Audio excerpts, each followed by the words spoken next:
Assalamualaikum warahmatullahi wabarakatuh. Guys, ketemu lagi dengan saya Muhammad Isman dalam vlog Corporate Learning.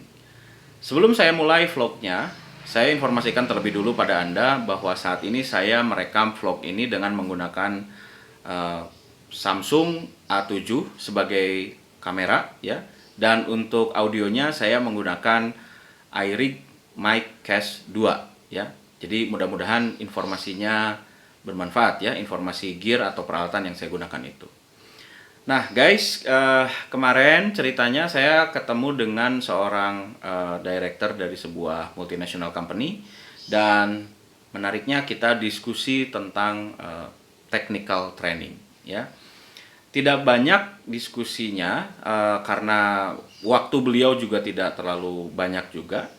Dan karena waktunya yang sebentar itulah akhirnya diskusi tersebut ditutup dengan dua pertanyaan ya.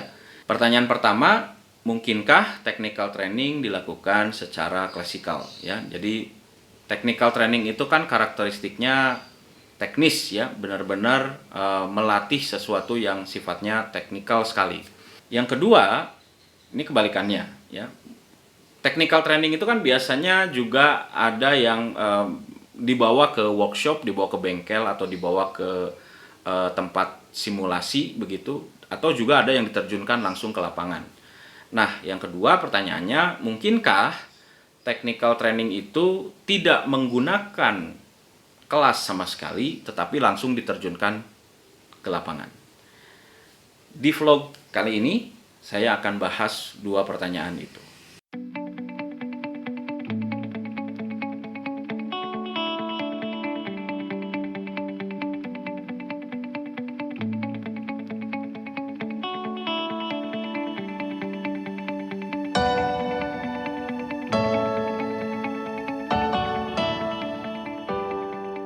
Oke guys, sebenarnya secara prinsip yang namanya technical training dengan training-training yang lain itu prinsipnya sama ya. Kenapa? Karena yang namanya training itu sifatnya adalah menutup gap kompetensi, mengatasi permasalahan kemampuan, mengatasi permasalahan knowledge, skill, dan attitude. Jadi sasarannya itu 3 poin tadi itu, knowledge, skill, dan attitude.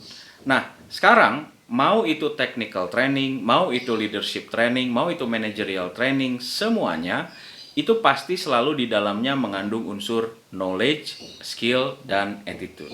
Ya, itu prinsip pertama. Hanya saja mungkin kalau dalam technical training sesuatu yang sifatnya berupa skill itu lebih kentara ya, lebih nuansanya lebih kental begitu.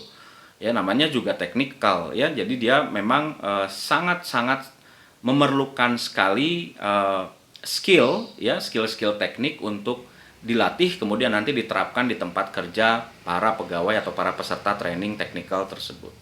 Nah, dengan demikian kita sudah tahu jawaban dari pertanyaan pertama. Mungkinkah technical training dilakukan hanya di dalam kelas atau bentuknya klasikal? Jawabannya pasti tidak mungkin ya, karena kelas itu tidak mewakili keseluruhan atau tidak mewakili situasi sebenarnya di mana peserta akan melakukan aktivitas-aktivitas teknik tersebut ya. Sehingga akan sangat wasting sekali ya. Kita akan buang-buang waktu, buang-buang tenaga, buang-buang biaya barangkali kalau melakukan technical training tapi hanya dilakukan di dalam kelas atau berupa pelatihan klasikal ya. Sebaiknya tidak seperti itu. Technical training sebaiknya dilakukan juga di lapangan ya, atau minimalnya pergi ke tempat simulasi, pergi ke workshop begitu, pergi ke tempat-tempat di mana mereka bisa menemui situasi real ya, mereka bisa memahami situasi real dari pekerjaan yang akan mereka lakukan. Pertanyaan kedua, mungkinkah technical training itu hanya berlangsung di workshop, hanya berlangsung di lapangan atau di tempat kerja mereka tanpa ada sesi klasikal? Ya. Nah, gini teman-teman sekalian, ya. Sekali lagi, yang namanya training itu mencakup unsur knowledge, skill, dan attitude, ya. Untuk melakukan satu pekerjaan, sudah pasti dong ada knowledge-nya, meskipun porsinya kecil. Dan untuk menerapkan satu knowledge atau satu skill di masyarakat ya atau di tempat kerja itu pasti attitude diperlukan gitu ya. Misal nih contohnya, seorang yang mengikuti kursus setir mobil, dia pasti diajarkan knowledge tentang mobil itu, knowledge tentang jalan raya, knowledge tentang rambu-rambu lalu lintas dan sebagainya. Skillnya kita sudah pasti tahu gitu ya. Skillnya adalah skill driving, skill menyetir.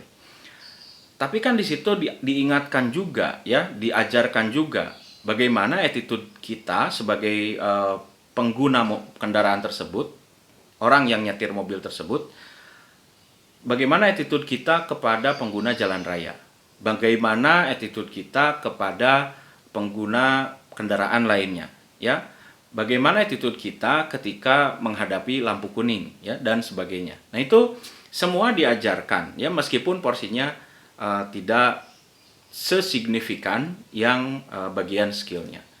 Oke, artinya kalau begitu bukan harus berbentuk klasikal diajarkannya, tetapi bagaimana caranya mereka bisa mendapatkan knowledge dan attitude yang diperlukan untuk menyertai skill yang sedang mereka latih itu. Ya, bisa dipahami sampai sini ya.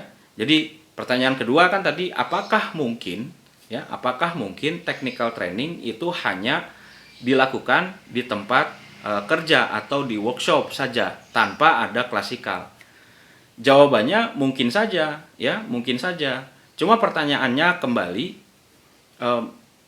cara mereka untuk mendapatkan knowledge dan cara mereka untuk mendapatkan atau membangun attitude yang diperlukan untuk menerapkan skill teknis tadi, itu bagaimana dan di mana didapatnya, ya, karena tidak mungkin hanya berupa tekniknya saja, ya, tetap harus ada aspek knowledge-nya, tetap harus ada attitude-nya, ya. Jadi itu vlog kita untuk kesempatan kali ini. Nanti kita akan sambung dengan topik yang berkaitan di vlog corporate learning lainnya. Saya Muhammad Isman, sampai ketemu lagi. Assalamualaikum warahmatullahi wabarakatuh.